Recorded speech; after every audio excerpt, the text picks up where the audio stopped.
And since you're all here and engaged in this sort of inquiry and listening to this sort of lecture, I assume that you're all on the process of waking up. Or else you're teasing yourselves with some kind of flirtation with waking up. Chemical father. I'm Batman. I'm Spartacus! Bond. James Bond. Hello. My name is Inigo Montoya. You killed my father. Prepare to die. Goonies never say die! You're killing me, Smalls! I see dead people. That the power of Christ compels you! It's alive! It's alive! It's alive! Life was like a box of chocolates. You never know what you're gonna get. Hello, and welcome to the Cinephellas Podcast. That's right, Cinephellas, the only place where we fear the Carol Baskin bees more than the murder hornets.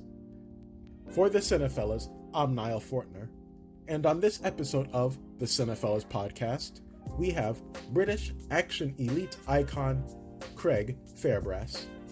You may know Fairbrass from such action and British gangster movies like Rise of the Foot Soldier, St. George's Day, and Avengement.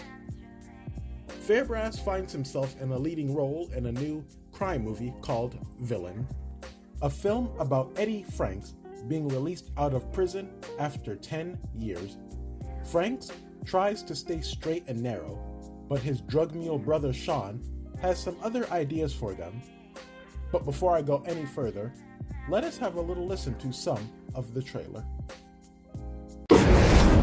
There's 25 grand. I said I wanted our money. Either that or we take the pub.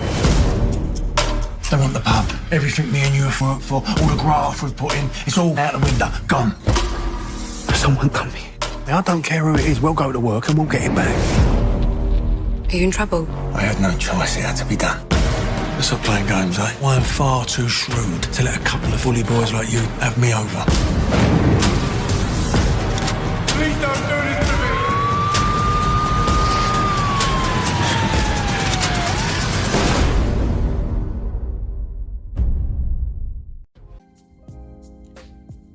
This gritty British gangster thriller has powerful performances, compelling characters, and for a gangster film, we see family values, a gangster who seems to have a heart of gold, and a lot more.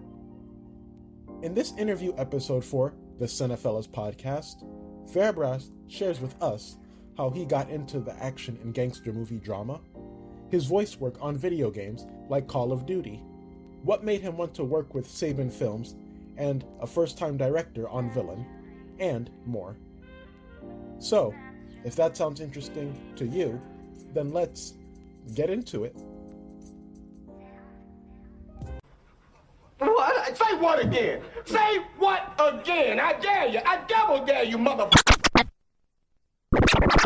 That sounds like you actually have something to say.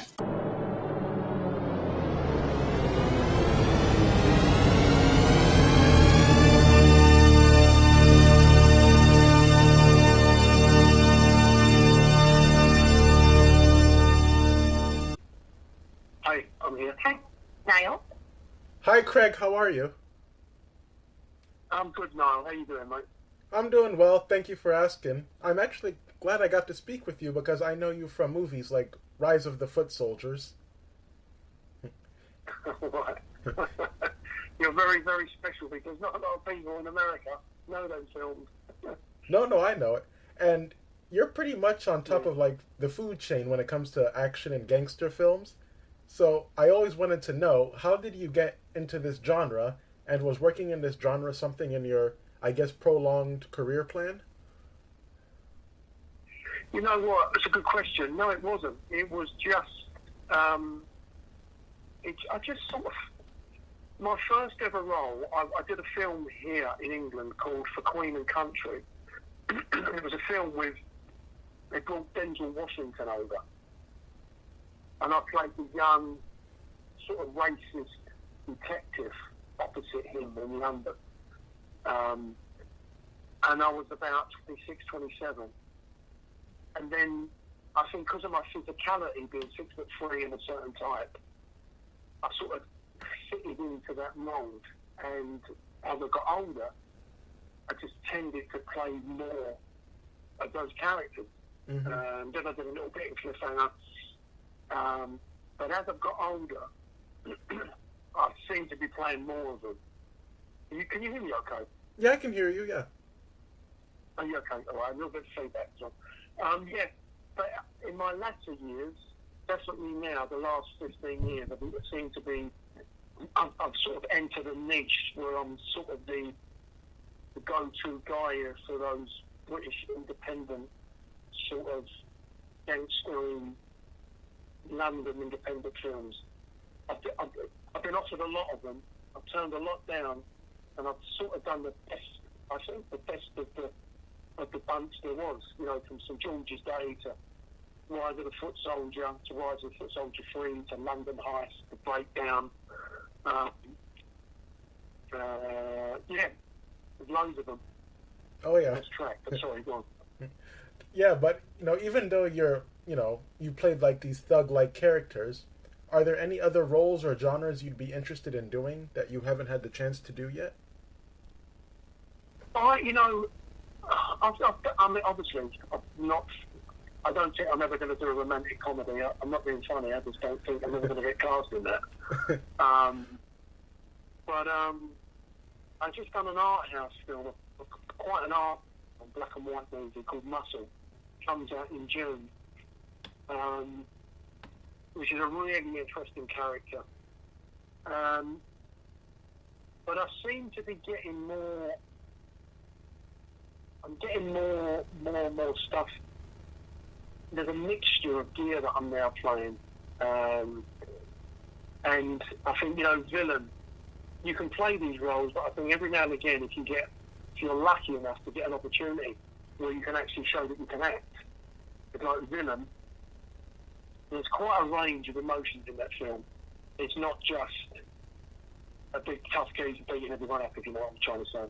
Yeah, and because in villain, it's like even though he's labeled a villain, he is loyal, and it's a tale of family and redemption. So, I guess out of all the characteristics Eddie has, which one do you think you connect with the most that really made you want to be this character?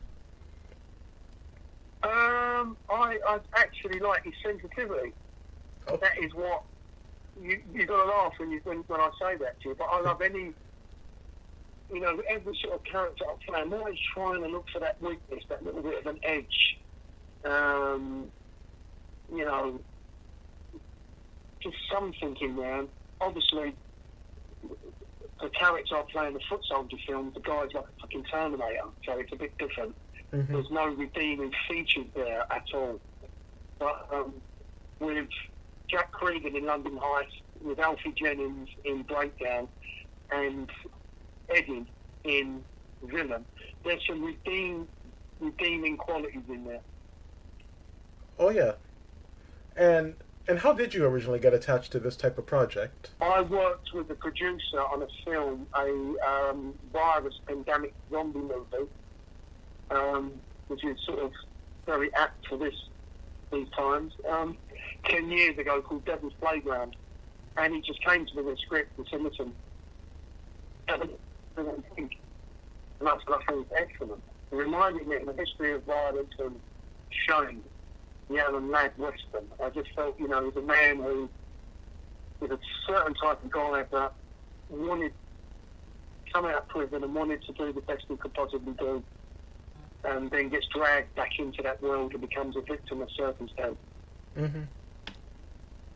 And also, like, from what I heard, because, you worked the doors at some nightclubs, is that true? Yeah.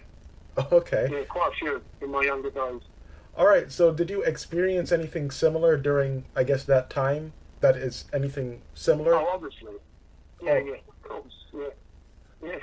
I mean, not chopping people up, but... Okay.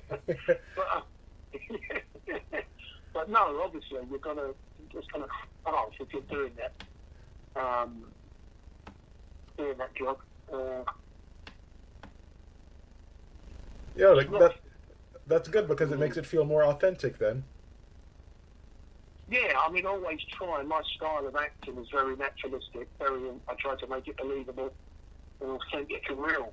Authentic and real isn't exactly the same word, but just trying to, just make it believable. Oh, yeah. And also, I know you've done some work on, like, voice work on video games. So what games did you actually do? Because that was new to me. I did 5 Call of Duty games. Modern Warfare 2, Modern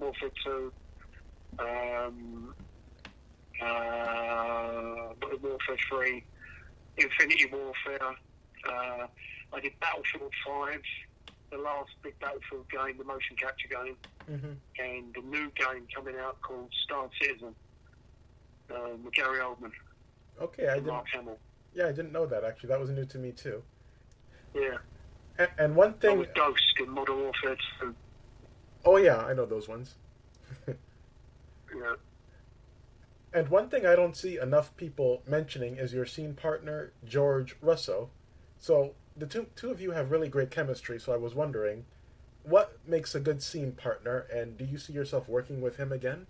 I'd love to. I love George. I mean, we've known each other for a long time. He's a talented kid, good writer, very good writer. He comes from a part of London that he knows really well. He's a very smart boy. We just listen to each other. It's about listening, isn't it, acting, and getting that, just getting to that place. And after doing a couple of scenes together, we felt very comfortable. And I thought he was phenomenal in the film. I really loved him in it. No, he's great. This is my last question for you. So I was just wondering, who has been your biggest supporter and inspiration overall in your career?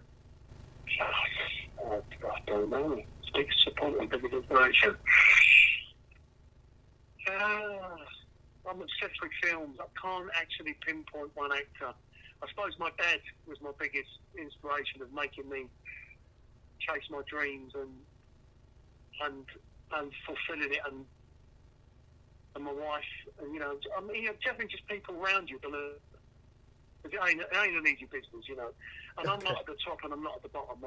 I'm in there working. But I love all the old actors: Lee Marvin, Kirk Douglas, John Wayne, Burt Lancaster. I love old movies. I'm not a lover of the newer gear. Well, it was really nice speaking to you. Congratulations on being a part of another project. It was really fun. Thank you very much. Lovely talking to you too. Take care. You too. Would you like to let us know where we can find you on social media? I'm only on Twitter. Okay. Craig Fairbrass. Yeah, I'm only on Twitter. Well, that's good. We'll make sure we let you know when it's out. Thank you very much. All right. Take care. Be safe. Thank you for listening to the Cinephellas Podcast. Feel free to check out Cinephellas.com, because over there we have movie reviews, movie and TV news, we have giveaways, and a lot more. Make sure you also check out Cinephellas on YouTube for videos, more podcast episodes like this one, and a lot more. And if you could do one more thing, just one more thing, please do follow the Cinephellas on social media, such as Twitter, Instagram, and Facebook, because we at Cinephellas really do appreciate your support. Well, like the Marvel shows on Netflix, it's time for me to head on out of here. For the Cinephellas, I'm Nile Fortner, and remember, all those moments don't necessarily have to be lost in time, like tears in the rain. Until next time, I hope you have a good rest of the day and a good night. Why so serious? I am serious, and don't call me Shirley. Well, nobody's perfect. Go ahead. Make my day. E.T. Phone home. There's no place like home. Hasta la vista, baby.